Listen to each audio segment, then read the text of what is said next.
So by far the biggest trend impacting warehouse operations today is the e-commerce trend. That trend combined with a healthy economy and tight labor markets are making it more and more challenging for our customers to both recruit and retain workers.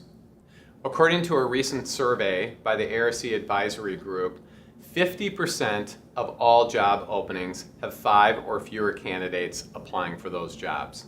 58.6% of the respondents to that survey stated that 50% of the applicants for their jobs have no warehouse experience at all.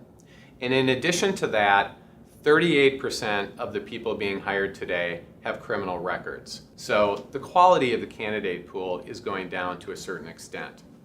In addition to the challenges associated with recruiting the right employees, there are challenges associated with retaining those employees as well, and that's being driven to a certain extent by the unique characteristics of the millennial generation. According to a Pew Research poll done in April of 2016, 2/3 of millennials plan to leave their current job by 2020.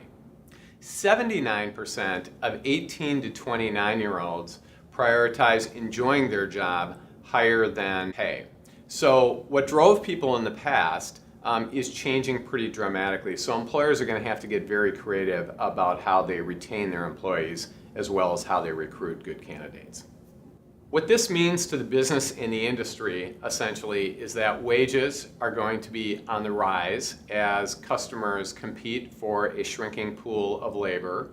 Turnover is going to be on the rise as they all deal with the unique characteristics of the millennial generation. And arguably, there's going to be pressure on service levels as the candidate pool is on the decline. What decision makers can do to address these issues is to implement labor management programs.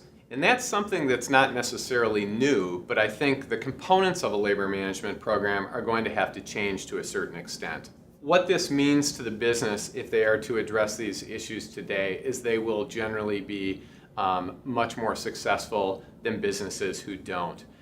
The engagement aspect of what we're talking about is an extremely important part of driving business results. So I think as we move into the future, employee engagement is going to become an important aspect of how we retain and how we motivate our employees to do a good job.